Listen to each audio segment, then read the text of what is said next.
Señor esté con ustedes. y con tu espíritu. Lectura del Santo Evangelio según San Lucas. Gloria a ti, Señor.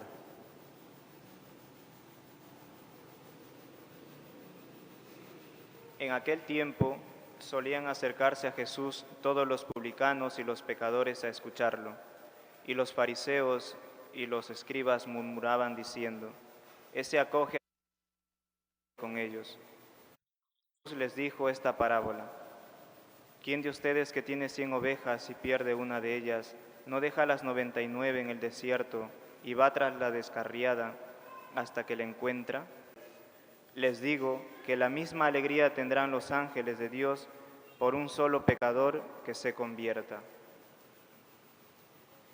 Palabra del Señor.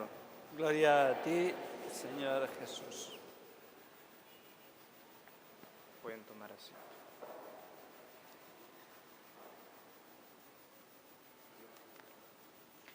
Querido Padre Jaime, queridos hermanos, hemos escuchado hoy dos de las parábolas, de las tres parábolas de la misericordia del capítulo 15 del Evangelio de San Lucas.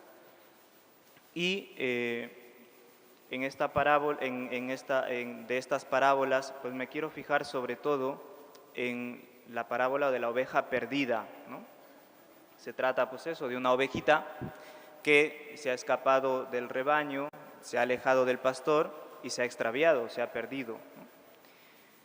Si preguntáramos a un pastor, ¿no? Alguien que cuida las ovejitas, tiene su rebaño de ovejas, y le preguntáramos si dejaría el rebaño entero para ir a buscar a la ovejita perdida, seguramente pues la actitud no sería precisamente la del Evangelio, seguramente haciendo un cálculo, ¿no? Pues vale más cuidar a las 99 que se tiene que ir por una sola que se ha extraviado. Es más rentable quedarse con la mayoría que descuidar todo el rebaño por ir a buscar a una sola, ¿no? Por tanto, pues seguramente preferiría perder una a perder pues todas las 99 que le quedan, ¿no? Bien, y pues dejaría la extraviada pues a su libre arbitrio, ¿no? De tal manera que en virtud de la justicia pues merecería, diría él, ¿no? El mal pastor merecería todo lo que le pase, ¿no? Sería pues por su propia culpa y por lo tanto se lo merecería. Bien, sin embargo, Jesucristo no es un pastor así, no es un pastor calculador. A él, a él le importa cada oveja que tiene. ¿Por qué? Porque cada oveja le ha costado un valor incalculable y cada una de esas ovejas somos nosotros, que el Señor nos ha rescatado, que nos ha salvado, ¿sí? Y que somos el precio de su sangre. Por lo tanto, pues el valor que tenemos cada uno de nosotros para el Señor es incalculable, ¿sí? Por eso, pues al Señor no le da igual perder una, ¿sí? Se arriesga y va a buscar a la perdida, ¿no? ¿Por qué? Porque sabe lo que vale, ¿sí? Lo que le ha costado a Él, ¿no? Así es, pues la misericordia de Dios, queridos hermanos, la misericordia divina, pues es fruto del amor y por lo tanto no conoce límites, es infinito, es eterno. Dicen los santos padres, ¿no? Que cuando Adán se rebeló contra el Señor y luego pues se escondió de su rostro, dicen ellos, ¿no? Que Dios casi le llamaba llorando, ¿no? Diciendo: Adán, ¿dónde estás? ¿No? En el libro del Génesis, ¿no? Son palabras pues de un padre que busca a un hijo perdido, ¿no? Con ese dolor propio de un padre cuando ve sufrir a uno de sus hijos, ¿no? Y pues Dios muchas veces ha hecho lo mismo con nosotros, ¿no? Que nos busca y que nos llama y muchas veces casi llorando, ¿no? Cuando nos alejábamos de Dios, ¿no? Y Él siempre pues ha continuado llamándonos, ¿sí? Y muchas veces, dice San Alfonso María de Ligorio, ¿no? Con remordimientos en la conciencia por los pecados que cometemos, ¿no? O con inspiraciones cuando estamos rezando o cuando leemos una palabra de Dios. A veces con la predicación de algún sacerdote, ¿no? Cuando algo en la misa, pues escuchamos alguna palabra que nos toca el corazón, ¿no? O a veces con las mismas tribulaciones que nos pasa, o con las enfermedades de nuestros seres queridos, o con la muerte incluso de un ser querido, ¿no? Dice San Alfonso, ¿no? Que pues Dios nos continúa llamando de esa manera, porque muchas veces no escuchamos fácilmente y Dios pues tiene que a veces casi gritar, ¿no? Para poder escucharle. Pues dirigiéndose a nosotros, parece que Dios nos dice, ¿no? Estoy cansado de tanto gritar, como dice el Salmo 69, ¿no? Mi garganta está ronca, dice, ¿no? Bien, por eso Santa Teresa también dice, ¿no? Presta atención, porque te está llamando el Señor que un día te va a juzgar, ¿no? El que te va a juzgar te llama. Y sigue diciendo San Alfonso, ¿cuántas veces nos hemos hecho los sordos con Dios que nos llamaba, ¿no? ¿Cuántas veces no hemos querido escuchar? Merecemos que Él no nos llame más, dice él, ¿no? Sin embargo, Dios no ha dejado de llamarnos porque quería hacer las paces con nosotros para salvarnos, ¿no? Pensemos que quien nos llama es un Dios de infinita majestad, mientras nosotros somos pobres y sin méritos, y nos llama para restituirnos la vida de la gracia que perdimos. Pues bien, este es el Dios en quien nosotros creemos y confiamos, ¿no? Aquel que no desespera, aquel que siempre está ahí, ¿no? Para buscarnos y para acogernos, si es que nosotros nos arrepentimos. Pero el mal, queridos hermanos, está muy arraigado en nuestro corazón y en nuestra alma. Recuerden que uno sufre más cuanto más ama, ¿sí? A uno le duele más el golpe o la traición de una persona a quien uno quiere mucho, ¿sí? Ahí es cuando duele más. O también duele más cuando el que padece el sufrimiento es pues de un corazón muy puro, de un corazón muy noble, ¿no? Y es el caso de Dios. Una mancha que hagamos en una pared que está muy sucia, no se nota, ¿no? Una pared que está bien manchada, haces pero si está muy limpia, pues cualquier mancha, por pequeña que sea, se nota, resalta. Pues de la misma manera pasa, ¿no? En Dios, Dios que es tan puro y tan bueno, pues sufre muchísimo por una pequeña falta que nosotros hagamos, ¿sí? Le duele muchísimo. Pero sobre todo sufre mucho más cuando abusamos de su misericordia. San Agustín decía, ¿no? Que el demonio engaña a los hombres de dos maneras, es decir, nos engaña, ¿no? De dos maneras, con la desesperación y con la esperanza, con los dos extremos. Tras el pecado, dice San Agustín, lleva al pecador a la desesperación, con el miedo a la divina justicia, ¿no? Ahora Dios te va a castigar, has hecho esto, eres un depravado, eres una mala persona, ¿no? Y Dios ahora mismo, pues, te repulsa, ¿no? Y antes de empujarnos al pecado, pues, insinúa al alma, ¿no? ¿Qué más da?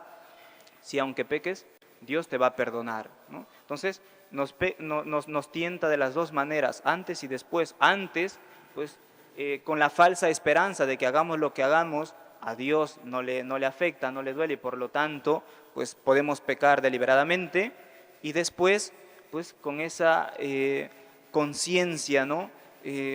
Pesada, que nos abruma, que nos hace sufrir, ¿sí? Y esa es la dinámica del pecado, ¿no?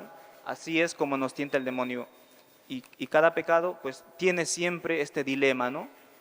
Pues, que nos apetece caer, nos gusta, y luego un remordimiento, ¿no? Y así, cada vez que caemos, ¿no? Por eso, pues nos amonesta San Agustín diciéndonos, tras el pecado, espera en la misericordia, y antes del pecado, ten respeto por la justicia divina, ¿no? Es decir, ten en cuenta que vas a ser juzgado, por lo tanto, antes de que peques, piensa que Dios es justo y que no deja pasar ninguna obra mala sin que Él se dé cuenta y sin que luego Él pues lo dé su merecido, ¿no? Bien, en efecto, queridos hermanos, ¿no? No merece misericordia quien se sirve de ella para ofender a Dios, ¿no? Dios usa su misericordia con quien le ama, no a quien se sirve de ella para no amarlo, ¿no? Es decir, Dios pues tiene misericordia con aquella persona que está arrepentida de verdad, no con aquella persona de que excusándose en la misericordia de Dios, precisamente usa ese atributo de Dios para hacer lo que le da la gana, ¿no? Y es lo que muchas veces nos pasa, o tenemos esa tendencia, ¿no? A que, bueno, como Dios es tan bueno, Dios es bueno y misericordioso, y Dios seguramente va a perdonar, etcétera, ¿no? Y bueno, si caigo, igual, da igual, no pasa nada, que es con lo que nos tienta el demonio, ¿no? Pues bien, Dios perdona efectivamente, pero a aquel que lo ama, es decir, aquel que una vez que ha caído se arrepiente de verdad, no aquel que se acostumbra a eso y le da igual, ¿no? Por eso, pues no podemos utilizar la misericordia de Dios precisamente para hacerle sufrir a Dios, ¿sí? Entonces, Dios usa su misericordia con quien lo ama, no con quien se sirve de ella para no amarlo, ¿no? Es difícil encontrar a una persona tan desesperada, ¿no?, que quiera verdaderamente condenarse. Los pecadores, pues, quieren pecar normalmente sin perder la esperanza de salvarse, ¿no? Cuando pecamos, no decimos, uy, pues me quiero condenar, ¿no? Tenemos la esperanza, ¿no? Y pecan pensando, cometeré este pecado y luego me confesaré, se dice normalmente, ¿no? Bueno, pues como el Padre está siempre en el confesionario, caigo y me voy a confesarme, ¿no? O muchas veces decimos, ¿no?, haré lo que me plazca, bueno, porque al fin y al cabo Dios es bueno, ¿no? Dios es bueno y Dios está ahí siempre, ¿no? Pues no digamos, por muchos pecados que cometemos con un acto de arrepentimiento, asunto arreglado, ¿no? Bueno, con tal que te arrepientas, por más que peques y peques, pues asunto arreglado, ¿no? Recuerda, querido hermano, que Dios, aun siendo misericordioso, es también justo, ¿sí? Y Dios promete su misericordia a quien lo ama, no a quien abusa precisamente de su misericordia, ¿sí? Por eso dice San Pablo en Gálatas, ¿no? No se puede bromear con Dios, no se puede ofender a Dios continuamente, ¿no?, y luego pretender el cielo. Cada cual pues recogerá siempre de lo que siembre, ¿sí? No pretenda esperar pues después de una vida llena de pecado el cielo, sino lo que merece precisamente esa vida, que es pues, la justicia divina que se da. Aquellos que no quieren amar a Dios, aquellos que rechazan a Dios, que se obstinan en su pecado, pues merecen el castigo, ¿sí?, que es propio pues de sus faltas, ¿no? La red con la que el demonio pesca las almas para el infierno es pues, siempre el engaño, ¿no? Ese engaño que siempre nos hace: peca libremente porque te salvarás a pesar de tus pecados, ¿no? Peca libremente porque igual te salvarás, ¿no? Bien, pues Dios detesta este tipo de esperanza, queridos hermanos, ¿sí?, de quien se obstina en el pecado, ¿no?, puesto que su esperanza es una abominación, ¿sí?, es un mal. Tal esperanza consigue el castigo de Dios, merecido por quienes, abusando de su bondad, lo ofenden de todas maneras, ¿no? Bien, pues Dios, así como es misericordioso, también es justo, ¿sí? Pero, pues como dice Santiago, la misericordia triunfa sobre el juicio, ¿no?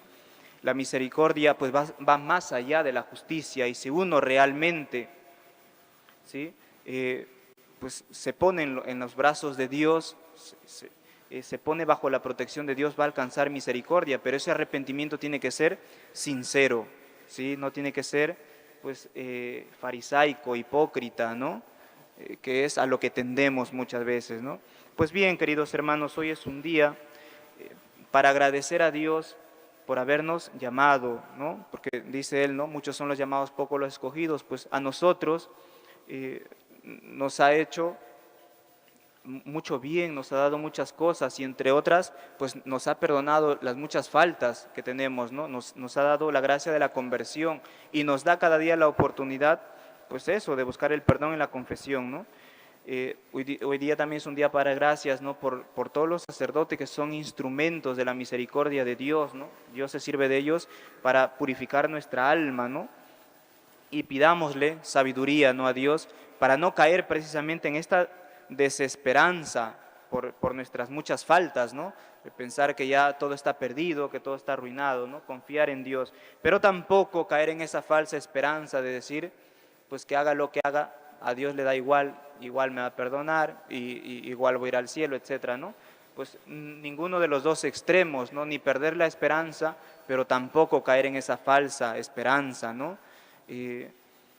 Porque pues así como Dios es misericordioso, también es justo, ¿sí? También es justo. Y es misericordioso precisamente porque es justo, ¿sí? Y en su misericordia brilla su justicia, ¿no? Pues bien, queridos hermanos, pidamos a Dios en este día, pues que nos conceda ese corazón convertido, ese corazón arrepentido, que busque constantemente a Dios todos los días, ¿no? Que así sea.